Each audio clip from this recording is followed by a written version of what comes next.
Welcome to USA Global TV and Radio, where our mission is to provide education, entertainment, hope, and inspiration. USA Global TV and Radio connects you with experts and audiences all around the world every single day to help you succeed in business and to live a richer life. Visit us at usaglobaltv.com to learn about career and life-changing training and mentoring programs like the Listening Mentor. Subscribe to our newsletter to stay informed about our special programs and offers. Discover how you can become a guest on one of our shows or a host or producer of a USA Global TV and Radio show of your very own. That's USA Global TV and Radio, where the doctor is always in.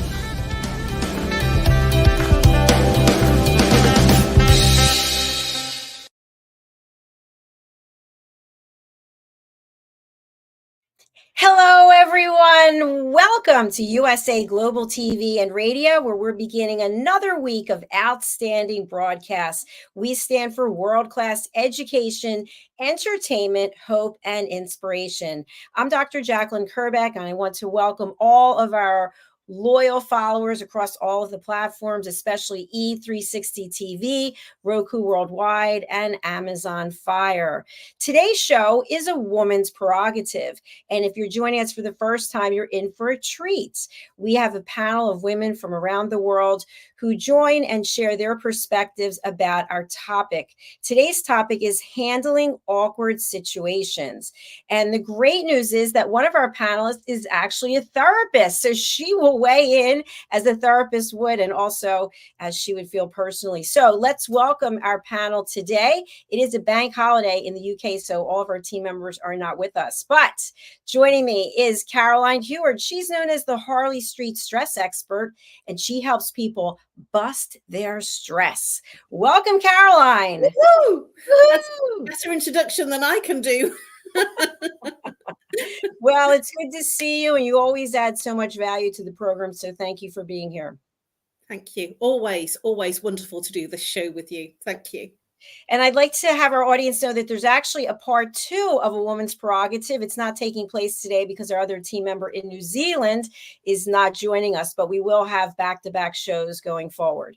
All right, let's welcome our other panelist who's joining us from the United Kingdom. It's not a bank holiday for her, Dr. Madalene Chan. She is phenomenal. She's helping people find their soul voice and awaken what has been dead and lost for a long time. She will help reinvigorate you. Let's welcome Dr. Madalene Chan. Hello. Hi, Dr. Jacalyn. Hi, Caroline. And thank you for inviting me and being part of A Woman's Prerogative. Truly It's an blessed. absolute pleasure to have both of you today. We want to say hello to Dr. Justina Mutale, who is not joining us as well as the bank holiday. So let's go around just quickly. And Caroline, if you would share a little bit with our new viewers about what you do as the Harley Street stress expert, we would appreciate it. Thank you, Dr. Jacalyn. Well, as you quite rightly said, I help people bust their stress. How do I do that? Well, I work with root cause therapy and chakra psychology. So how the mind and body is connected and what happens to the person physically, emotionally, mentally, behaviorally when there's an imbalance. And the imbalance is the symptom. So if you're complaining about physical ache and pain or anxiety, depression, stress, or it could be that relationship, or it could be that you're feeling lonely or sad, there's been a recent bereavement. Whatever it is that you're complaining about is your stress. And I help you identify the root cause of when it first originated. And it literally breaks down the blueprint, the pattern that creates your response mechanism and your trigger for that stress. You can reach me on nomorestress@live.co.uk or call me on +44 if you're international. If you're local, 07523 120 189. And I look forward to busting your stress. Bust your stress. Yes. Bust your stress. Bust your stress. Thank you, Caroline. Dr. Chan, founder of Star Child Universe, tell people about the value that you bring to this world. Oh, thank you, Dr. Jacalyn. Well, as you can see, I'm quite very joyful and youthful. And the reason why is because I always live by the inside out, meaning the inner world, my star child within. So I can help people to connect to their soul and their heart and their star child within and get onto their divine purpose. That's what I do. Whatever it is, it's creative. And I will help you to open your creative heart, awaken it, and transcend from the 3D illusion to a place of abundance and longevity and youth. There you go. Thank you very much, Dr. Chan. And I want to say hello to, I hope I say this right, Nor_Oline_Sam. Nice conversation. Thanks for joining us. We appreciate it. Let us know where you're joining from. Okay, so let's get into our topic. This is an important one because awkward situations come up on a regular basis and it looks different to different people at different times. And there are definitely different ways that people handle it or don't handle it, depending. I know sometimes people just want to put their head in the sand and just say, make it go away, mommy. And sometimes that works and sometimes it doesn't. But Caroline, would you share with us an awkward situation that you've been in? And how did you deal with it? Yes. Thank you, Dr. Jacalyn. Obviously, there are many descriptions that I can give you of awkward situations. But one of the classics that I've had is situation recently with my gas supplier, and my smart meter isn't working. And even though I've been letting them know and giving them reads, they've actually kept telling me that it was working and everything was okay. And so I've lost out, and then I've landed up with a huge gas bill, which throughout the winter, which has really caused some challenges for me. And even though when I've called them, they're telling me it's my fault and a smart meter should give them the reads. And they never ever told me in the months during the winter that the reads weren't going through. So that's the scenario. Now I'm pretty frustrated at this point because they're now making it all my fault. And so the way that I handled that was to be very calm, to actually be structured and to go through the scenario factually. I called them up on this date and gave them a read. I called them up on this date and gave them a read. I get a bill through, which gives me an accurate read. And then I see no gas bills for all the winter. And then suddenly I've got a horrendous gas bill that's come through the winter. And I'm saying, you know, how do I do this? Now I'm on a plan with them, and that's causing obviously an amount of stress. So I'm feeling frustrated that they've not listened to me, and I'm feeling stressed that now I've got a huge gas bill that I need to clear. So what do? I have to remain calm, because it's not the person's fault. The person that I'm speaking to, it's not their fault, it's the process. Now I found out that I have a faulty smart meter, and that then the bill at the end of the winter has really shocked me, and now I'm in debit. So very calmly and carefully, I explained what I did. And that's important, to pause, to be calm, to give an explanation of the facts rather than going in emotionally. And then what happened was they actually organized somebody really quickly, within days, an engineer to come and check the meter. And within days, he came and checked the meter, and he says, yes, it's faulty. He said, I would recommend that you got a new one, but we can't upgrade them because, and there was a whole explanation that they were being fined. And suddenly I was then aware of a situation that they were having to handle as well.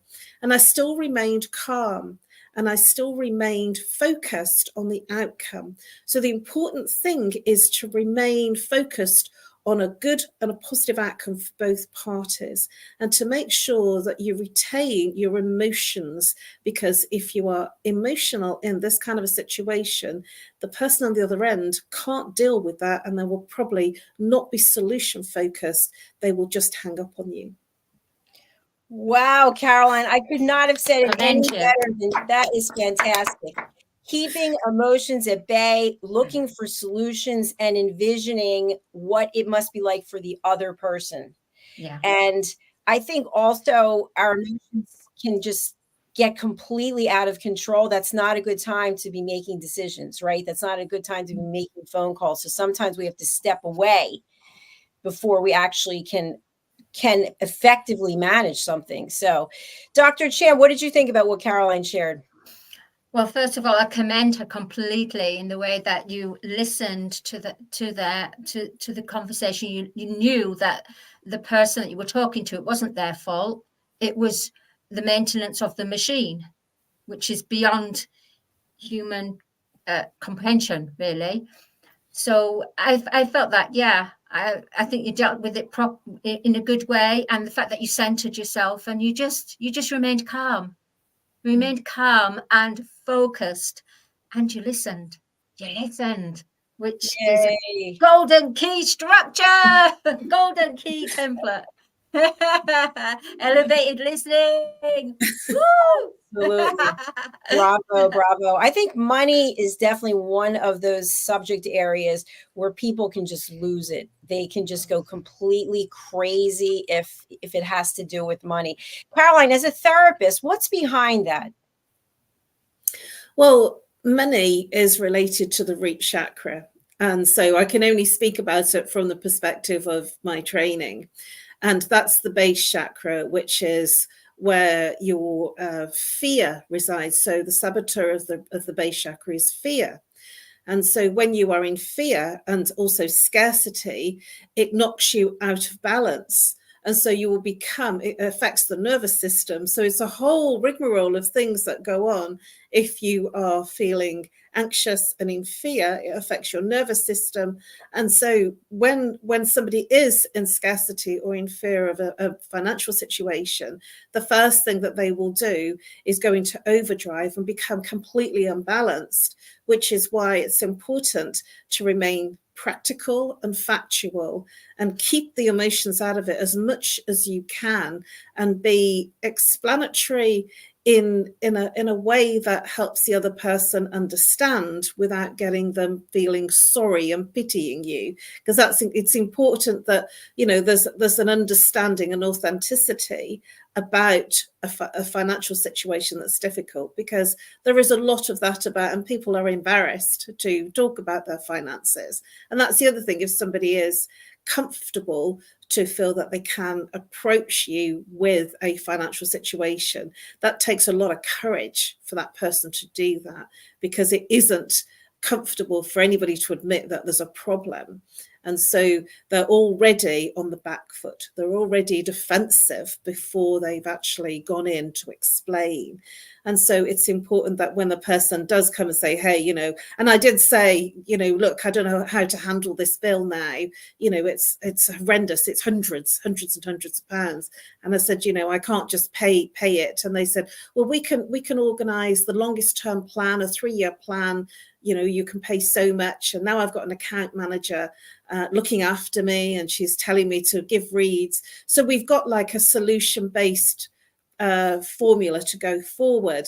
But, you know, that really did freak me out to begin with. Oh my gosh, you know, I've heard of people turning you off in the middle of winter, you know, and it's very scary, you know, when you're in that kind of a situation. So the objective is to remain calm and to make sure that the other person understands your situation and that you come to a place of agreement and compromise. Because when the person has a financial situation that they can't handle, they're usually very much in the state of emotion and nervousness and an embarrassment. And so it's always good to find a solution for both parties to go forward. And then the person that is in a financial challenge will actually feel calmer to keep going, because they might just disappear for fear of embarrassment. Excellent points. Thank you. I love that. Do you know what I love about it? As you were saying about that the root chakra. But Caroline, if you don't mind me asking, sorry, Dr. Jacalyn, if you've got, what about these people that work like crazy, all hours over the normal 35-hour week, even more, and it's, you know, have you heard of the saying, the money burns a hole in their pocket? Yeah. Yes. What is that to do with the root chakra? Well, that's because they can't contain the money, so that there's an unworthiness. They don't feel worthy of keeping that money, so they will overly spend. Sometimes there's a saying in the UK, I don't know whether it's the same in the US, but we say there's more months at the end. There's less money. I've just got to get it right. There's less money at the end of my month. So the money runs out essentially before their month is up. So they're waiting for the next paycheck. I don't know whether I got that right. But essentially, there's more months left and the money's run out. There is a saying. And frequently people do that. They're overly committed. And sometimes people live in their overdrafts, which means that the money comes in and they've already spent it. So they're constantly in their overdraft, feeding the overdraft back. And it's generally because there is a lack of self-worth of the money that they earn. And you can be earning lots and lots of money, you know, literally, you know, sort of be very celebrity-ish in terms of the money that you earn and still spend it. We hear of a lot of celebrities that have gone bankrupt because they've spent it. And it's because there is inside of that a low self-esteem and lack of self-worth. So they're trying to get a fix or a feeling from spending the money, so that it's like sort of what we would call retail therapy. They're spending the money to get a feeling of dopamine, so they feel better. But the buying something or consuming something doesn't actually change the way that they feel. Great answers, Caroline. Thank you. Thank you. Absolutely. Excellent answers. And when we don't find solutions and the situation remains the same, that's when mental health becomes key, because we can start to go down a dark path of depression or self-harm. It can just get worse and worse and worse. And we can't even be open to finding solutions because we're just so focused in the middle of it. So I always like to think, and I have to say this to myself, by the way, too, I always like to think about the eagle flying over as opposed to the ostrich with its head in the ground. When you take a step back and you think about looking over your situation from a different perspective, maybe answers will come that way. Now, something else I also want to... Thank you. I love that, Dr. Jacalyn. Love it.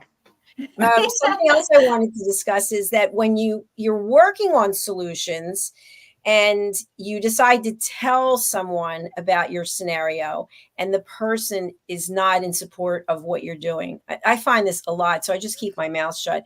But you find a path that you believe is the path to go on, and somebody else is telling you, that's wrong, you shouldn't be doing that.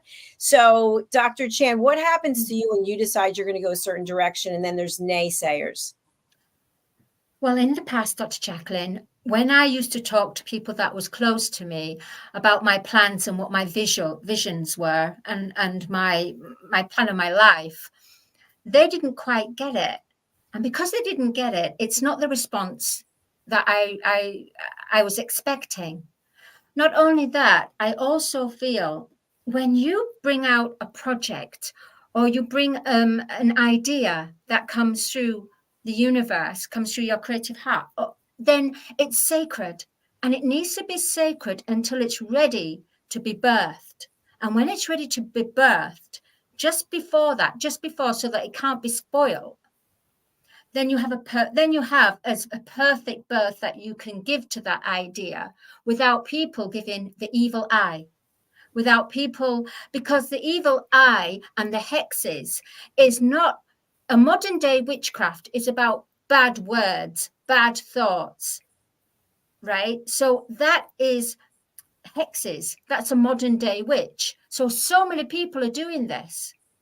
Therefore, if you bring out your idea and say, this is what I'm planning, this is what I'm doing, this is what I'm doing, and you haven't even planned it, then you're going to have obstacles, because you're going to have people in your energy field that, through their not understanding what you want to bring through, then it's almost like they put doubt to it. And that doubt fuels and adds to what you're trying to create, which is something from a pure embryo of creation.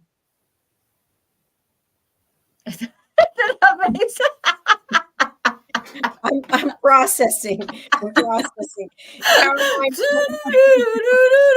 the last part, I was kind of like, yeah, I don't know. Caroline, what did you take away from that?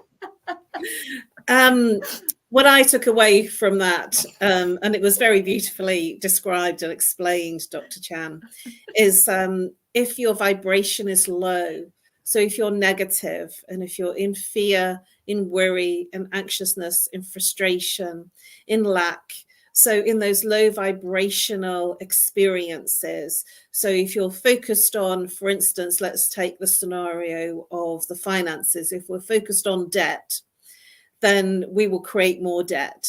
If we're focused on the lack of solution, or if this might happen and that might happen, so all the negative things, then our frequency and our vibration will be a low frequency, and then things will come in that will make that happen.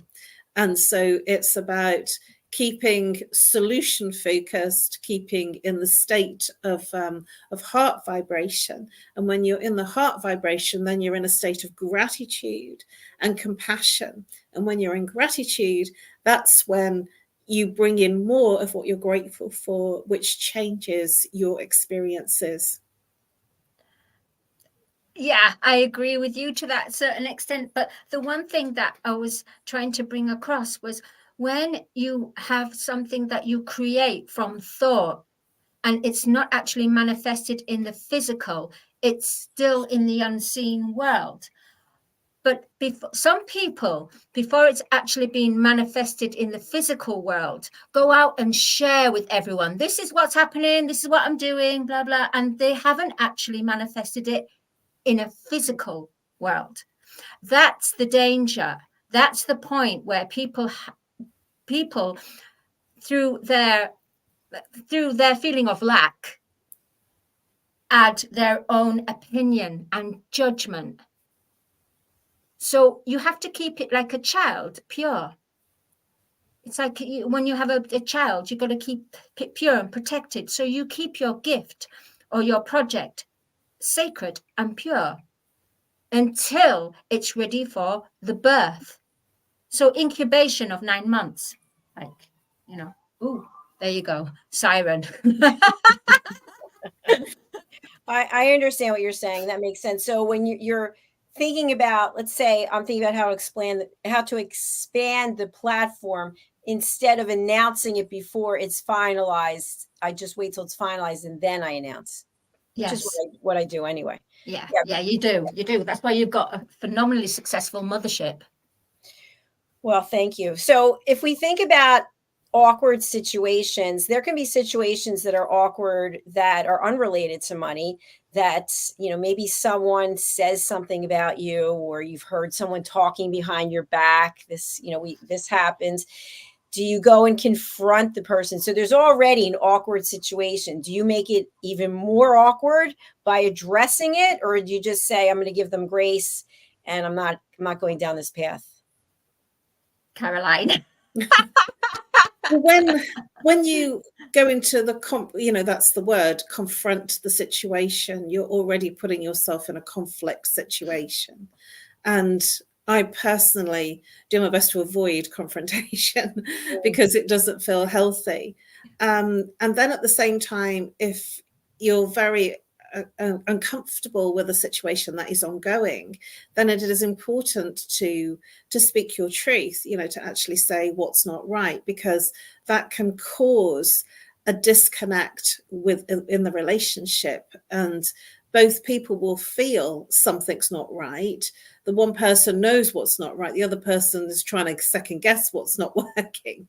And so you land up with misunderstandings because the one person thinks everything's okay, but feels something's not quite right. And so there's that energy exchange that just doesn't feel right.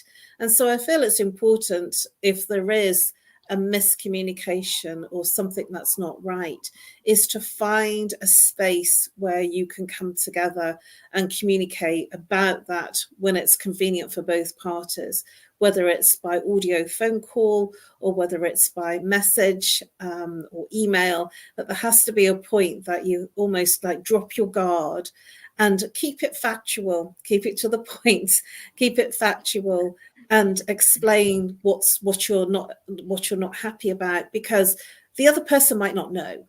They might not have an understanding of what's going on in your world.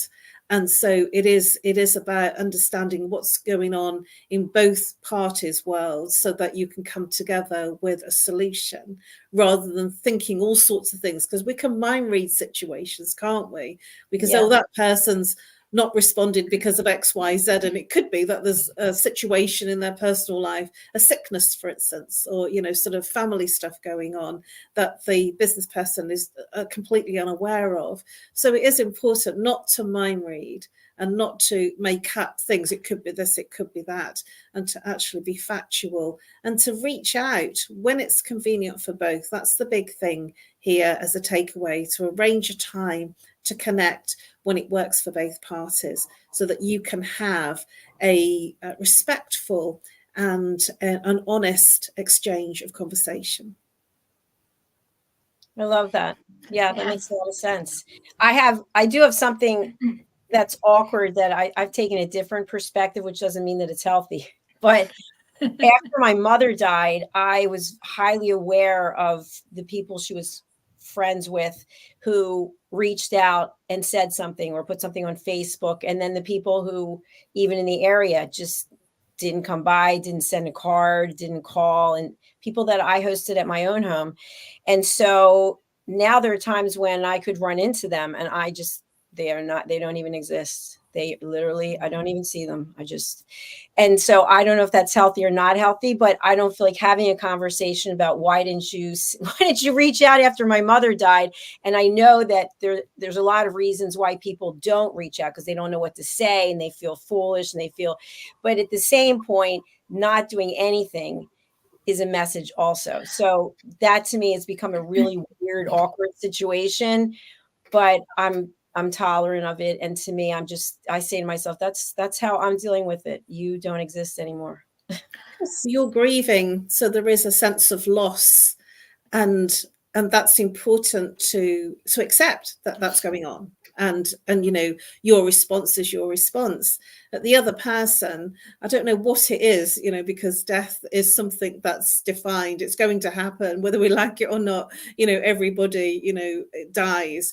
What is important is the fact that there's no school or lesson or, you know, course that actually tells us when we're young how to handle it. So we don't handle it. We don't understand how to handle it until it happens. And then we just handle it, you know, our own way.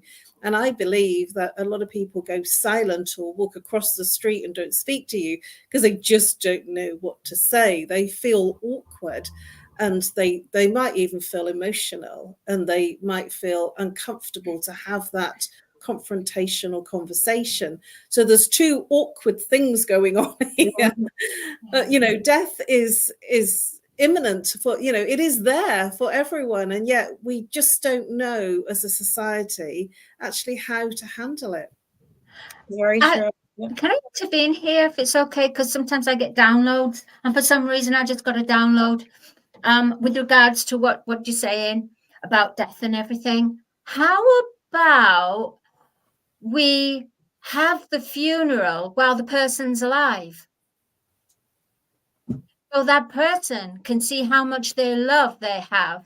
It's not an awkward situation when somebody hasn't been talking to someone.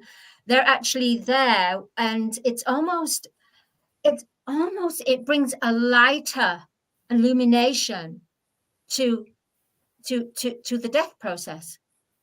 I think part of the process is because most people don't want to face the fact that they're going to die. So they just think, oh, I'm going to be here for however long, or when it's my time to go, I hope I don't have a lot of pain. But to actually be part of the death process, and then I don't know, Caroline, therapist, what do you think?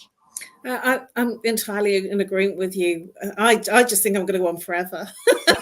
Me too. I'm not even looking at it. I'm hopping on that rainbow cloud. I'm going to transmute myself. And I'm a therapist, you know, and I know I've had a lot of grief in my life in terms of, you know, close people that have passed over. And, you know, I know this might sound really silly, and I'm going to say it anyway, as a real therapist, I don't know what I'm going to do if anything happens to my mum. You know, I'm not prepared for that. And I don't know. I fell apart when my dad died. But if anything happens to my mum, I just don't know what I'm going to do. And a lot of my friends have lost their mums. And I just keep thinking, you know, she's a tower of strength. She'll just keep going. But, you know, I don't think that I will cope in the way that I did after my dad died. And I think that's just that. I believe, you know, that she's just going to keep going, and so will I. And so if I just believe that, then I'm not going to have to handle it until it happens. I know it sounds silly, but it's a big deal, you know, and I don't believe that we do know what we're going to do until it happens. We don't actually know how we're going to respond or understand how we're going to cope or not cope until something happens to us. And I was very shocked at how I responded when my dad passed away in 2000, and how completely emotional I got when my baby brother passed away in 2018. So it's very different, you know, different people that are close to us when they die. We're going to respond differently depending on the relationship that we have with them. And I really do feel it's an extraordinary individual experience with each person that's close to us that dies. Yes, I would agree with you. And I think also to what we were talking about earlier, sometimes these people are in our lives, and then when someone passes away and the friends of theirs, they weren't meant to continue on with the next generation. And in some cases they are. So I think also for awkward situations is my mother's been gone since August. My dad's been gone since 2012, and we're having a funeral for them next month. And it's like they already passed away, and now it's opening all of the wounds back up again. So to me, that's really awkward, especially since I'll be giving the eulogy. And but it's something that you have to do, right? It's just part of life. There are times that are awkward. So the best thing for me is I will write the eulogy, I'll rehearse it, I'll rehearse it and I'll rehearse it. And then when the time comes to give it, I'll hope and pray I'll have myself together and not be falling apart, because that's also awkward as well. I remember at my dad's funeral, I did the eulogy and it was 11 minutes long and my legs were shaking so badly underneath I forget what it's called, but nobody saw. But the point is that there's times like that in our lives that they're going to be awkward, because just the whole process is awkward, and we just have to find the solution, be prepared, and then do the best we can.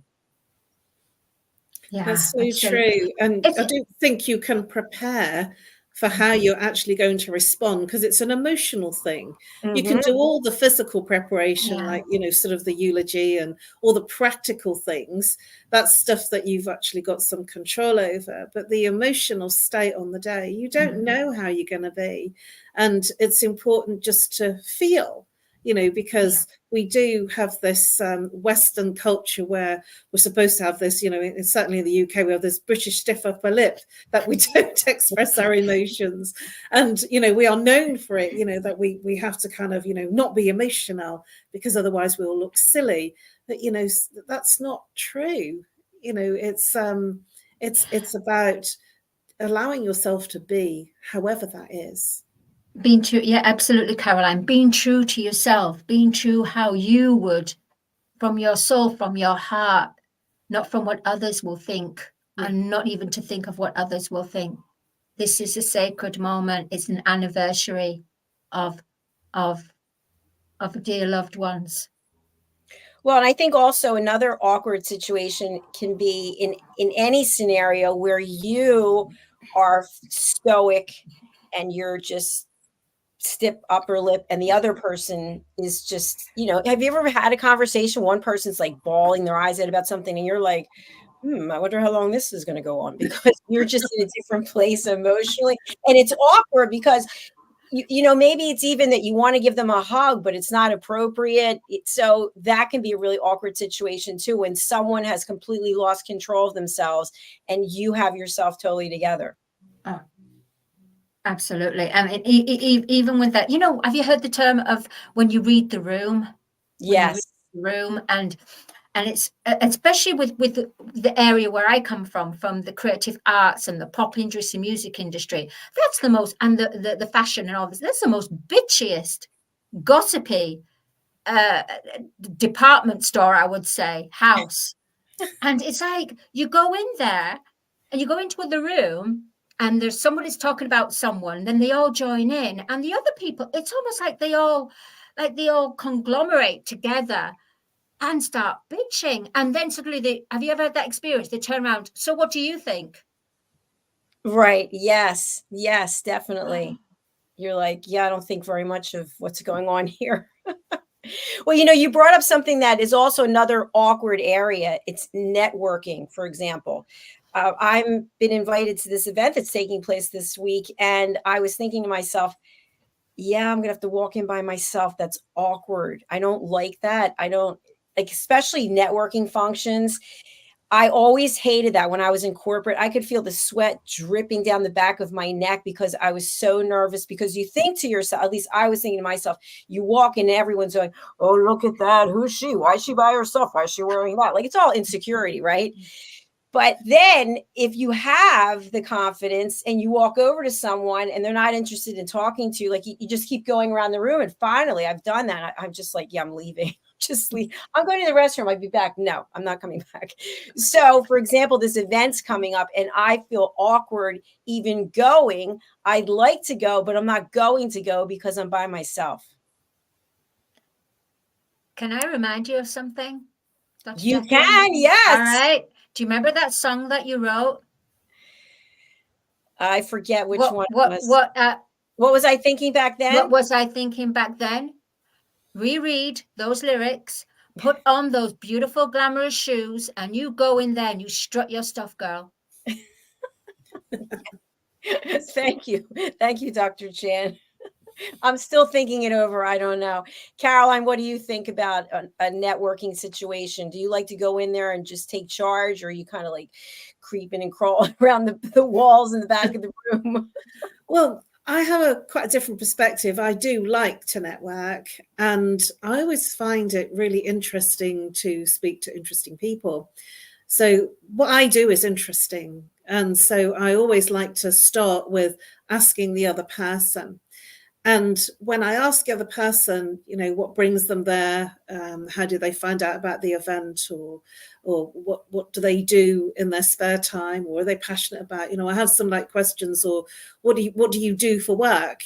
That's a basic one. And I always find that it's interesting to hear what they do, especially if they're passionate about what they do. And when you get them talking about them, then it relaxes them, and then they ask you the same questions back, and they're already relaxed with you. And so then it makes it a very easy exchange, especially if you are interested in their answers and you can ask them questions. So if you are that person that's in trepidation of how you're going to be found, if you ask the other person to tell you about themselves, that's going to relax the other person and give you a different experience, because then you're not going to worry about falling over your words or saying the wrong thing, and that will relax you, and you'll have a better time because you know about you, and that makes it boring. So if you're finding out about other people and then slot what you do in, when somebody says, I work in banking, I usually turn around and say, well, you'll laugh when I tell you what I do because I'm in stress management. They go, oh yeah, that's really funny. I need that. So that sort of immediately makes me feel more relaxed to talk to them, and that they feel relaxed because they know exactly that they are stressed, and so that makes a conversation. Right. No, I agree with what you're saying. I've had kind of a different experience since I went out on my own, which is, I'm used to interviewing people, right? I've done over 5,000 shows, and I'm used to listening. When someone does get to the point where they ask me what I do, and I tell them that I own a television network and we've got over 40 shows and global, crickets, not a single question, nothing. It's unbelievable to me. I think to myself, and I've said this before, I think to myself, how many people do you know of who have a television? Like, there's not a single question that comes to mind, nothing. So it's a very quick conversation that way because they're not interested in what I have to say. Even when if I say I'm an author and I've written books, nothing. What kind of books have you written? Nothing. No, zero, nothing. So wow. It is interesting. Yeah, it's interesting. Maybe it's a case of, sorry, Dr. Jacalyn, that in their mind, they're thinking, you've conquered it. You've got it all. The fact that you've got a television station, and you've got all 40 programs and all these books you brought out and everything, you leave no room for them to bring in something, because you're already the closing counter. You already got that mountain. Oh, I love it. I mean, I love that perspective. That is a great perspective. But the truth is, none of us have everything, right? It's not even possible, because once we have it, then we want something else, or we want it to be more. Or we want it. So, it's funny, even when I first started teaching fitness classes, I wanted more and more classes, and I was subbing for people. Now I have a wrist that's bad. I'm going for an x-ray today. But you get to the point where why you have to do so much, right? So it's not about the amount of things that you're doing. It's about how you feel about doing them. And I think my father used to say, and you probably have the saying there too, everything in moderation. But I do think it is, and that's the other thing, when people just give you information that they think about you and you didn't ask for it. You come into wherever and they go, by the way, I wanted to let you know. You're like, what? You wanted to let me know? Who asked you? Right? And then they just go on, and then you're there. And that's like an awkward situation, because do you say, oh, thank you for your feedback? Or you just say thank you. Thank you. You're grateful. That's really interesting. Thank you very much for sharing. That's the coaching thing. Thank you for sharing. You say, Caroline, on another show, what is the line that someone will say that you think that they're dismissing you? Is it thank you for sharing, or remember? Yes. Okay. So by saying thank you for sharing, you're basically dismissing them. Well, when you say thank you, when you hear thank you for sharing, they have heard what you've said and they have no feedback, no comments. So it could be that you're saying thank you for sharing, and then quietly, idiot, thank you for sharing, loser. Thank you for sharing. Like, we don't like to label anyone with a name, but inside we're thinking that, right? We're thinking big mouth, thank you for sharing, right? We're smiling, but then secretly inside we're thinking that wasn't appropriate. So well, then, it's just that they've got nothing to say. They don't want to add anything. They've listened, they've heard, and then it's kind of like end of conversation. Thank you for sharing is I've heard what you've had to say, and they have no feedback or comment to make. And so I just say, well, okay, then we change the subject. We go on to something else because it's like a conversation stopper. And sometimes if somebody said something that's really interesting and I said, well, that was an amazing share, thank you so much. That's a very different feeling to thank you for sharing. Right, definitely. But the other thing is, and I've done this as well. Let's say you rip me apart and just this, that, and the other. I might think for a moment, and then I would say, Dr. Chan, how do you feel now that you just dumped all over me? Dumped? Went to the toilet? No, verbally. I'd never heard the word dump. Dump is associated with going to the toilet for a dump. No, so you verbally just threw up. Offload. If sorry, can I got visions of the toilet, right? Okay.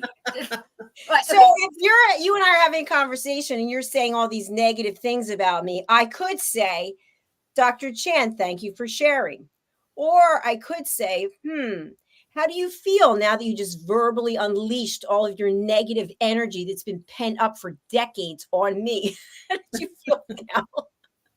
I'd be frozen to the spot. In fact, you would educate me because I would realize what a fool I've made myself to be.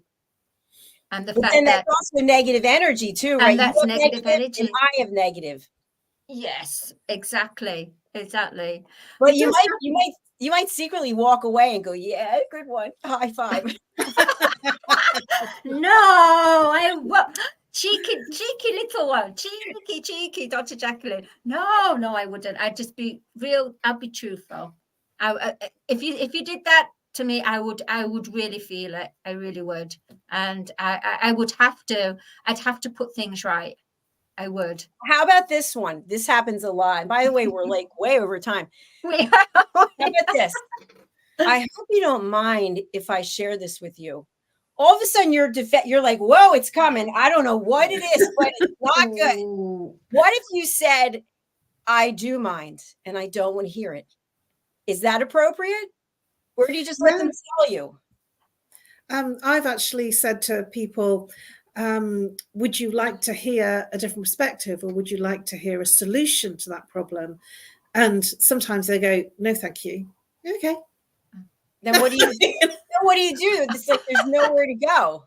Well, no, because they don't want it solving. They don't want to listen to somebody else. They don't want a solution. They just want to suffer. Well, then how about this? How about if you say, well, shame on you because you're never going to know. Low energy comments. Some people are incredibly comfortable in their space of being the victim and in their space of the sufferance. And so if they are in that space, they will say no, thank you. And if they do want the solution, they go, well, if you want some help, I'm here. I'm quite happy to help you. But if you don't, that's okay. I'll just move on. Why don't you lose my number? Okay. No kidding. Yeah. Or couldn't you say, is it urgent? Is it an emergency? Because you want to share it. Is it urgent? If it's urgent, I'll listen. If it's not, then could it wait? Well, I might not see you again, so it's urgent right now for me to tell. I mean, people can come up with all kinds of things, but I think you just have to be prepared and speak your truth. However, Yeah. and I think also we're joking around with a lot of negative energy comments, but I think it's always better to take the high road and always carry yourself with a certain level of respect. And if someone else doesn't see you that way, well, then they don't have to be in your world. You don't have to embrace them or welcome them in. But I do know that we will get kicked off E360 very soon. If we don't wrap up. So, why don't we go around and take 2 minutes, Caroline, to talk about what you do and anything special you have going on. Thank you, Dr. Jacalyn. What a fun show it's been. Well, I help people literally break through the root causes of what creates their stress. And how I do that is a really simple process, which involves very little story and more about you as a person. And if you want to find out more, I'm offering an incredibly unbelievable deal for an hour of a consultation where I'll look at 3 or 4 symptoms, and that's for £50 for an hour, an audio call. And that's my gift, and that's my special offer because it's a ridiculous price.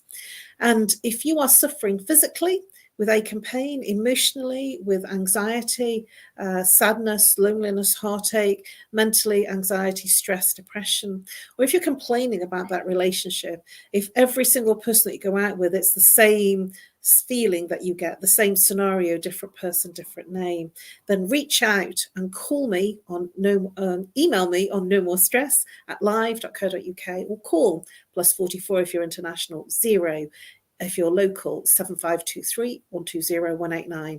And I look forward to helping you break through the chains of the blueprint that creates your stress. That would be a great song. Break through the chains that are the blueprint to your success. I don't even know. Oh, you are in some chains today, Dr. Jacalyn. Yeah. Break through the chains. Breaking out. Break through the chains. All right, Dr. Chan, over to you. Sorry.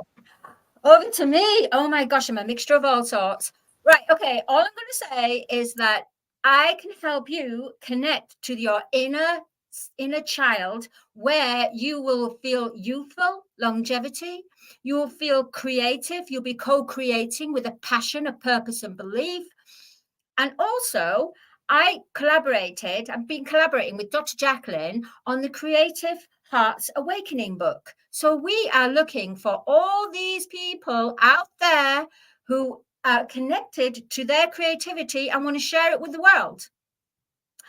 On top of that, I've got the film and music show this Thursday where I'm a host, and we're going to have all kinds of people from the film and music.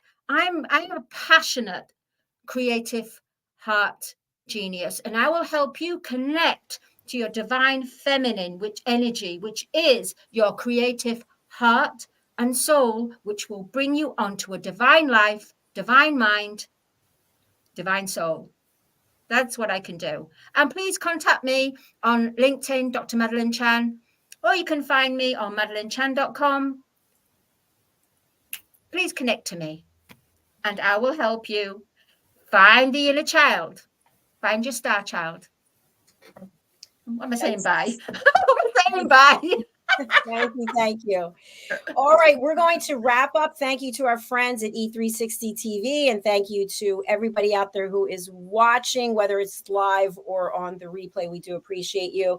We will be back with our next show. As I mentioned, A Woman's Prerogative Part 2 is off for this evening, and we'll return with Caroline and Mariska next week. So stay tuned for that.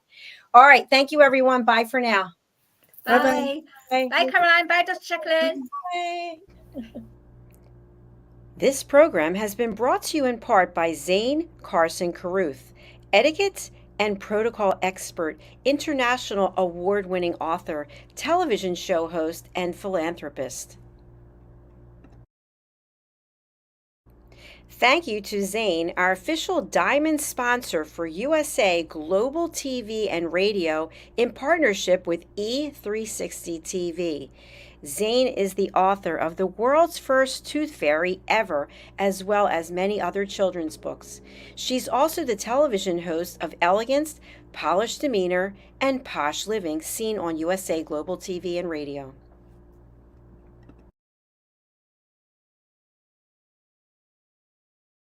Hi, my name is Zane Carson Caruth, and I'm the author of this book, The World's First Tooth Fairy Ever.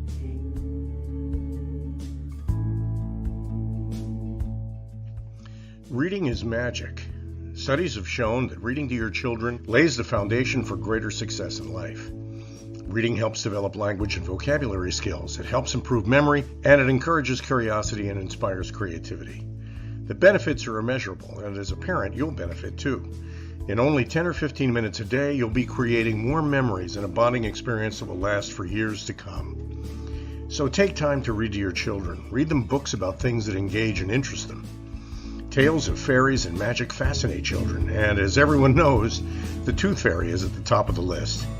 If your child loves magic, wands, adventure, and what child doesn't, you'll love reading them books from the trademarked series, The World's First Tooth Fairy Ever. Follow along as Bella, the world's first tooth fairy, accidentally starts the tooth fairy tradition. Learn the tricks of being a professional tooth fairy in the book, Bella Starts a Tooth Fairy School. Your child's imagination will soar as you read the adventures of Bella and her magic wand.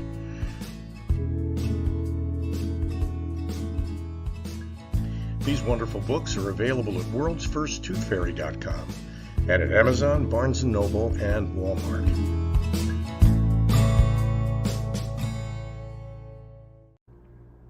To learn more about Zane, contact her through her website, zanecaruth.com, ZANECARRUTH.com.